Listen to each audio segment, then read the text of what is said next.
رئیس ولایت مختار کوهستان بدخشان یادگار فیضов ادامه بخش سخنرانی وزیر نقلیات و کمونیکاسیای جمهوری تاجیکستان عظیم ابراهیم به حساب می رود. اولا اجازت فرمایید از نام مقامات اجرایی حاکمیت دولتی ولایت مختار کوهستان بدخشان رسیدن گماند اجدادی را برای همه شما مبارک گفته به همتان تن صحت، خانه آباد و فیض و برکت را تمنا دارم. تاجیکستان وطن نوروز است. در بدخشان روشن زمین از قدیمیان اساساً وطن نوروز بود.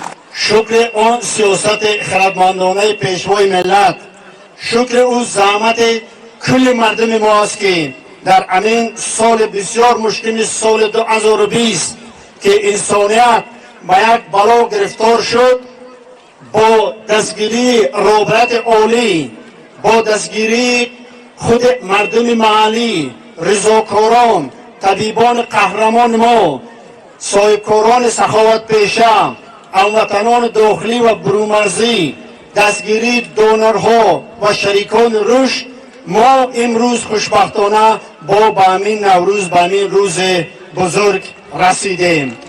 این امان دعا بود، این امان نیت های نیک نوروزی ما بود، این امان امید نوروزی ما بود که امروز ما با این عید خیلی بزرگ، عید خیلی صمیمی اجدادان، عید سنت آیین خود را در امین میدان، در امین رویه خیلی شد جشن میگیریم.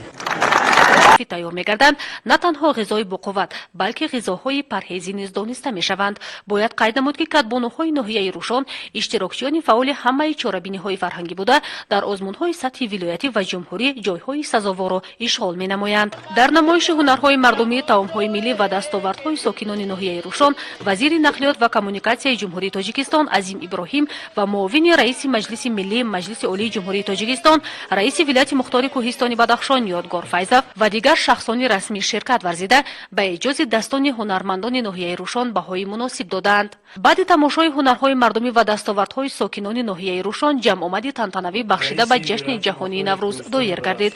با نمایندگی از نام حکومت جمهوری تاجیکستان جمع آمدگان را وزیر نقلیات و کمونیکاسیای جمهوری تاجیکستان عظیم ابراهیم تبریک نمود. دوستان عزیز،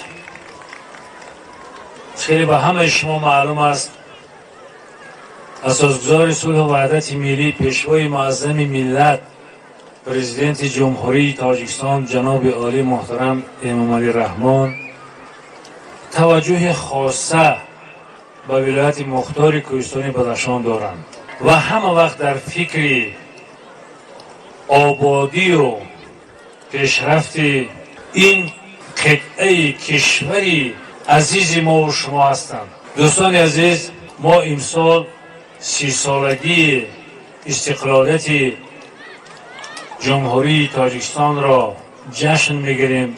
وابسته به این بسیار چاره‌بینی ها در نظر هست، از جمله کارهای آبادانی، من جمله در ناحیه روشن. در سفر قبلی ما این را محاکمه کرده بودیم.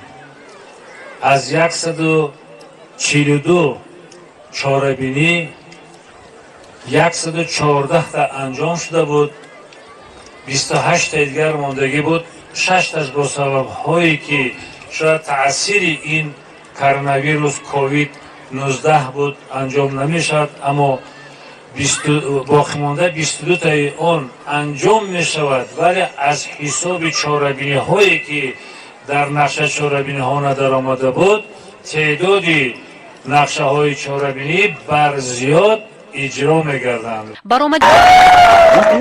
بعد جمع آمدی تنتنوی صنعتکاران بخش فرهنگی ناحیه روشن با رقص و سرودهای دلنشین خاطر جمع آمدگان را شاد نمودند.